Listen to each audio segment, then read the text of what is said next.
Hello అండి, Bibi Shafika Sona homely kitchen షార్ట్స్కు స్వాగతం అండి. ఇవి చేమదుంపలండి. మేము అరవీస్ అంటాము, కానీ ఇవి చేమదుంపలండి. వీటితో ఇప్పుడు మనం గ్రిల్ తయారు చేద్దామండి. అంటే చేమదుంపల పులుసు అండి. అరవీస్ కట్ట చేమదుంపల్ని వాటర్తో ఉప్పుతో ఈ విధంగా బాయిల్ చేస్తున్నామండి. చూస్తున్నారు కదా.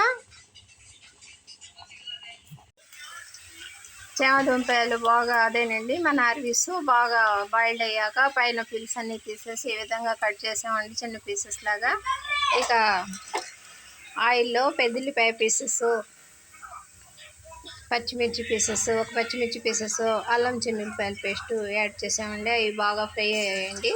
ఇప్పుడు ఇక టమాటా యాడ్ చేస్తున్నామండి. చూస్తున్నారు కదా, ఒక మీడియం సైజ్ టమాటా అండి. అన్ని విధంగా ఆయిల్లో చక్కగా ఫ్రై అవుతున్నాయండి.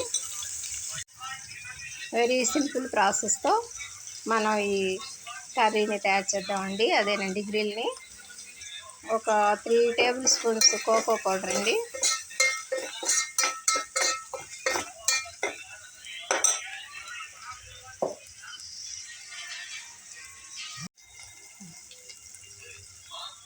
ఒకటిన్నర స్పూన్ రెడ్ చిల్లీ పౌడర్ అండి. మామూలుగా ఒక స్పూన్ అయినా మనం యాడ్ చేసుకోవచ్చు మన టేస్ట్ని అనుసరించి.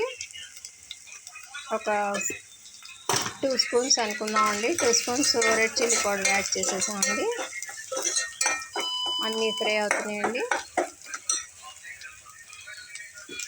మనం చేమదుంపల్ని ఉప్పుతో బాయిల్ చేసాం కాబట్టి ఏదో మాత్రంగా ఉప్పు యాడ్ చేసామండి. అవి బాగా వాష్ చేసి పెట్టుకున్న చేమదుంప పీసెస్ని ఇందులో యాడ్ చేసేస్తున్నామండి.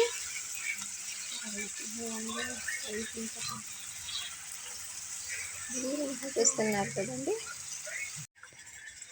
ఇప్పుడు అన్నీ బాగా మిక్స్ అయ్యాయి కదండి. మన టేస్ట్ని అనుసరించి కొద్దిగా టామరైడ్ జ్యూస్ అండి, అదేనండి చింతపండు పులుసుని యాడ్ చేసేసామండి. ఇక ఇవి అన్నీ ఈ విధంగా మీడియం ఫ్లేమ్ మీద బాయిల్ అవుతాయండి.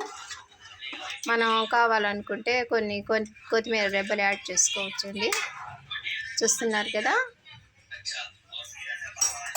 ఉప్పు కారం హెచ్చు తగులు చూసుకొని మనం యాడ్ చేసుకోవటమేనండి. వెరీ సింపుల్ ప్రాసెస్తో మా ఈ చేమదుంపల గ్రిల్ రెడీ అయిపోయిందండి. చూస్తున్నారు కదా. మా ఈ చిన్ని వీడియో నచ్చితే బీబీ షఫికా సోనా హోమ్లీ కిచెన్ షార్ట్స్ని లైక్ చేయండి, షేర్ చేయండి, సబ్స్క్రైబ్ చేయండి ప్లీజ్. బై అండి.